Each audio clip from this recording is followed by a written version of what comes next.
morning, Susan. How are you? Good morning, Keiran. How are you? Yeah, not too bad. Um, we've been speaking with a while, and of course, the case with your daughter is absolutely horrific. What happened there with Tusla, and of Shocking. course, another part to that again, like was a court order stopping the media actually speaking about that. And was the Irish Times or was it the Independent put up that story? It was the Irish Times, so I'll start from the beginning and tell you the whole lot, so you get an understanding of it. I took ill last year, and early this year I started having seizures from an accident that I had, and from the seizures medication they were mood stabilizer for a while. I had a little bit of a mental health struggle with depression and stuff like that, but nothing like that affected the kids or anything like that in any way. But while I was lying in hospital, there was nobody to look after the 15-year-old, so the state took her into care. I didn't want her going into care, so I was going to leave the hospital, and then they said, because they were going to do it on a voluntary order, and then they decided to do an interim order because they wanted me to stay in hospital, as they said. She spiraled out, absolutely out of control. She never had convictions, was never in trouble before. She never suffered any abuse. Like, this was a child taken into care because a mother was ill. It wasn't for alcohol, drugs, abuse, neglect, or anything like that. And she allegedly, I'll say allegedly, Keiran, one of the first care home that she was in, it was just her on her own with three staff members. She set fire to it. So she's got charges for arson, criminal damage, and stuff like that. So it just goes to show you how badly affected the child's mental health became because of being in the care of the state. There was no routine to her day. What They didn't bring her to school, anything like that. were they? There Were they was a case prior to the building going on fire? Was yeah. the allegation the sexual abuse started inside that house? Was it? I think we're missing that So part of it. yes, so no, I'll get there. So a male staff member um orchestrated for Sasha, my daughter, to meet up with another girl that was in the care of the state. This girl, they didn't know each other whatsoever. Um, this male worker worked in another care home with this other child. He orchestrated for Sasha and this other girl to add each other on social media. He was telling the girls that they were sexy. He told them that when they meet up, when they run away together, they were to meet him outside the facility and meet up with him in town. Now, thankfully, they didn't. But then it came down to light a couple of months ago, about 2 months ago, that my daughter and another girl that's in the care of the state were meeting adult males um for to abuse them, basically. Sasha just turned 15 in May. So there's an open investigation, and there's several males being investigated for that. Um then Tusla then decided to get a high court order for secure care for Sasha because they said she was a risk to herself. She was drinking all the time. I have her set up in like things like, it's an organization called Sassy for teenagers that drink and stuff. But in the High Court, the Irish Times printed that Sasha was accepting money for sex, which is totally not true at all. And they were victim blaming my daughter basically for being sexually abused, saying that she was orchestrating it. There was no money involved or anything like this. These men were exploiting these young girls. And And I'm sorry for interrupting there for a second. And there was a court order, I guess, from the High Court stopping them actually to reporting anything prohibit about her, and they broke that court cause, order.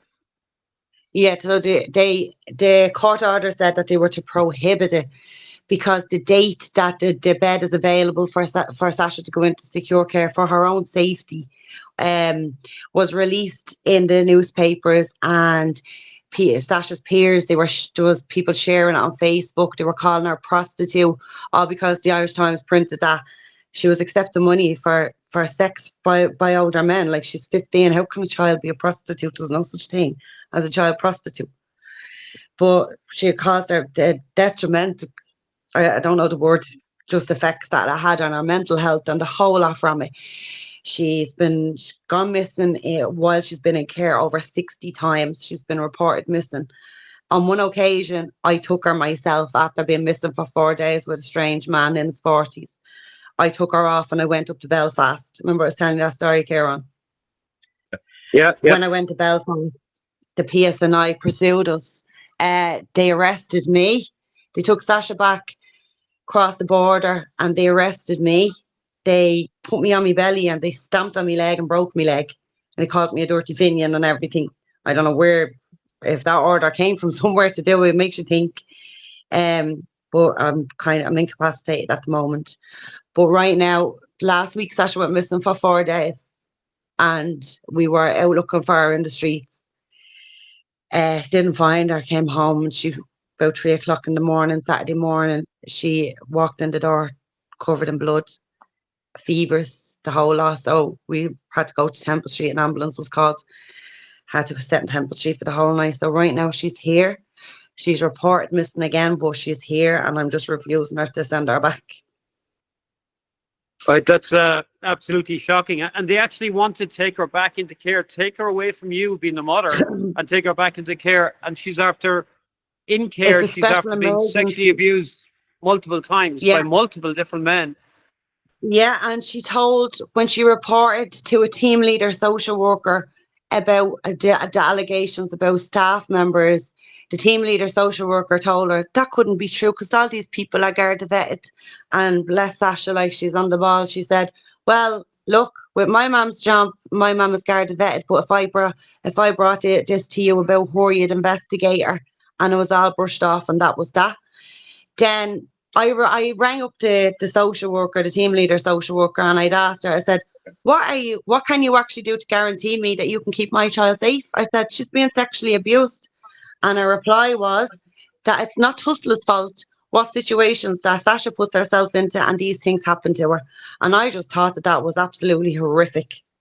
To come from a child, but to come from someone that is in a position of child protection, to blame the child and their actions with their lack of supervision, like the place she's in, they don't stop her from leaving. She just waltzes out the door. She'll tell them that she's gone. Last week, they facilitated her to go missing. And she was missing for 4 days. And then again, she was with the same man, 40-year-old man, and she was in his house in Drogheda for 4 days. And then she waltzed back in my door in an awful state. Yeah, like, this is why I'm on a standoff now with them all, and I don't really care, to be honest. Like, the man that was grooming Sasha, you said he's a 40-year-old man, she's a 15-year-old child. What's happened? Was he arrested or anything for that? No, investigations are still ongoing. And he has never been arrested for that? That is crazy. No. Wow.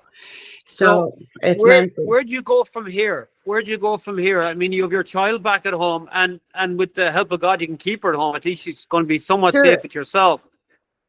She is safe with me, and Tusla and the guards and everyone. There's no risk factors with me. Sasha is with my care from morning, noon till night. Their reply for why she returns back to the care home is because she has to return back by 10 o'clock in the evening because she has bail conditions. But it's around that time that she's not safe. I don't see the rationale in it at all, like that the child just can't put her head down and go to sleep and wake up the next morning to be returned to a facility that's not keeping her safe, that's unable to keep her safe from 10 o'clock in the night. But like, her time with me is not supervised. Her little sister is here. Her 6-year-old sister is here. She's here from morning, noon to night. She just has to return back at 10 o'clock. Well, what I meant by somewhat, I mean, she still needs again, with some help with therapy and so on and so forth. Are they providing that to you right now? No. The special care order was only granted after I went missing with her up in Belfast a couple of weeks ago. Before then, they wouldn't put in for it. The district court in the family courts they were hesitant in sending Sasha home because their reply was the resources that a child in care gets that goes missing is completely more than what a child in general will get that goes missing, like the Garda resources that are used and all this stuff. But I haven't seen any of this, Keiran, because like, I mean, these all clocked this is only all a job that they get paid to do. These all clocked their phone, they turn their phones off. I'm out the streets at 4 o'clock in the morning and I'm pounding the pavements looking for a missing child, and I'm the one finding her. You know what I mean? And it's like you're awake for 3 days and you're chasing all things and you're ringing up the guard saying, I'm after here and she's here. I'm after here and she's there. Like, Tusla are not doing that. The care staff that are supposed to look after her, they're sitting in the facility and they're drinking tea and coffee. Do you know what I mean? They're getting paid a fortune for doing overnights.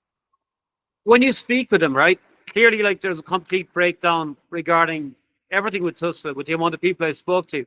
Are they saying is lack of resources, lack of money? What are they saying? Like, is cause or just really badly trained They staff? blame the child. They blame the child. They say, oh, we can't get any other placement for her because of her behaviours. Like, Sasha's behaviours spiraled out of control all through our time being in care. They weren't always like that. And they blame her. They say, oh, it's her fault she's being sexually abused because she's putting herself in this situation. She's going off with these older men and things like that. And as I said, the special care order wasn't granted until I actually went up north and went missing with her. And that's where all the therapeutic care comes in. Any resources that have been put into kind of Sasha's therapeutic care, like say the Sassy for for teenagers that drink, like Sasha didn't do all this before. Then I have other, like I have another organisation that I'm working with Sasha. It's like just like a little friends, like adult friends that take her out, like they're females, males, like they take them out, take them to the cinema, all this to try kind of distract our little mind from any resources that are being used by Tusla are from what I've put in place. Do you know what I mean? But then their arguing point is, but you have them going to doctor's appointments and stuff like that. How can you keep up with appointments when you're constantly looking for a missing child that's been missing over 60 times and she's only in the care to stay 5 months because I was unwell? Well, one question, I guess, just to wrap it up: were you able to find any legal help, like, some law firm, solicitors, or something to actually do something about this? I have been on to politicians to bring it up in the Dáil with the Minister of Children. I've reported it to the Ombudsman of Children. They're investigating Tusla at the moment for their failings. I have a family court solicitor. Sasha has a criminal solicitor for the charges that she's amassed while being in care. And recently I've been on to seeking civil action against them. And it's not about money or anything like that at Keiran. It's just because, and the point I always make is, if I gave that lack of supervision in my care and these things happened to my child in my care because of lack of supervision, I'd be facing criminal charges of neglect.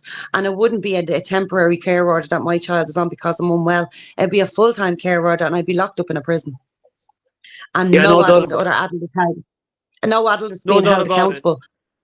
Yeah, again, it just shows the whole neglect, I guess, like with the Irish government, how bad the Irish government really is, how bad Tusla is, how bad the Garda Síochána are. I mean, again, not a disaster of an organisation. You have a grown man, 40 years of age, after grooming a child. It is constantly meeting up with this child, and I mean, that's unbelievable that they haven't even arrested him. It just goes to show Ireland is a basket case of a country. Children have to be specialised interviews by specialised guards.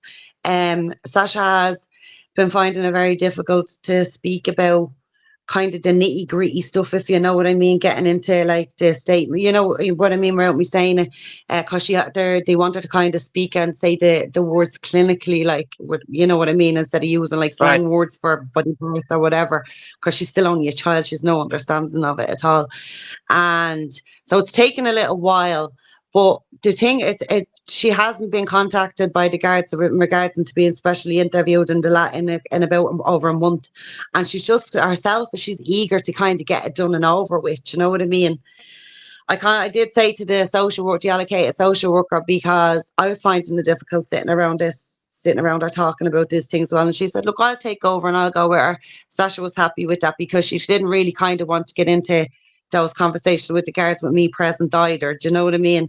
So I was happy with that. And I said, I actually asked the allocated social worker, I said, what's happening with the specialised interviews? Like, Sasha's waiting to do it. Like, she just wants to have it done and over with. He said, oh, they're just so busy, they can't get around to it. was They like, can't get right. around to interviewing a 15-year-old child that's been sexually abused by a 40-year-old man. And I wonder they several can't get around to, are they that busy? and Is several there's that several other amount of adult males cases? as well. Pardon? Yeah, and several other adult males as well, Keiran. It's not just Wow. one.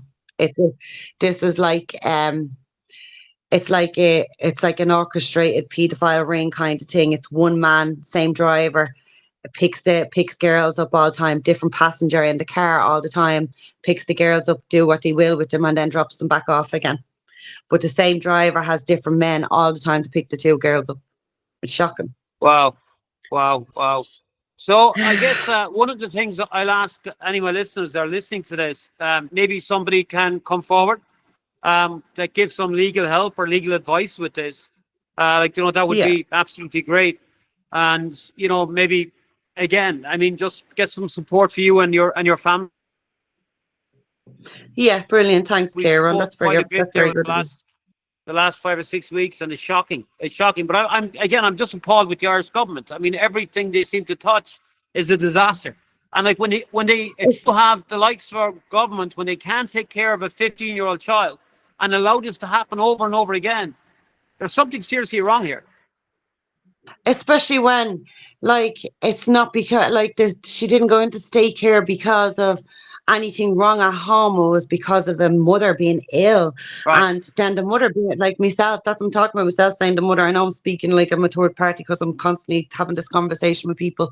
But for me suffering with physical health illness and a mental health illness from the physical illness, and then all this piled up on one, it's like it has a domino effect, you know what I mean? But to watch your child being Yeah. destroyed right in front of your eyes and nobody do anything about it, it's just shocking, like, and like the mad thing is as well about Keiran is I've decided not to let her return in the she only returns in the evenings to the care home. I've decided not to. So right now she's reported missing again. There'll probably be another media appeal out, and like people can have their opinions or whatever they want to say on it, because I mean Sasha is constantly in the media, does constant media appeals out on her. And the thing is, like, people think, oh, she's just after running away. But every time that she's been missing, there's been horrific things happening to her every time that she's missing. Do you know what I mean? Yeah. So God love her. yeah. Well, hey, And she's listen, it was great speaking to you, and we'll definitely try yeah, and highlight this and see can we get some legal help again, like there for this. I mean, this is absolutely disgraceful, and it's shocking to think like that yeah, this day in Ireland that this is actually going on, and yeah. not it's not a singular case. All right, this is happening on a regular basis, and with the same men, the same pedophiles, and the government is doing nothing about it. The Gardaí are doing nothing about it. I mean, it's shocking, absolutely shocking. Something And needs to anyway, be done. something has to be done. Listen, it was great speaking to you as always. Keep in touch, and of Thanks, course, I Kieran. check in with you every few days. Yeah, you always do. You're so good. Thanks very much. Thank you, thank you. Chat to you soon. Bye. Bye bye.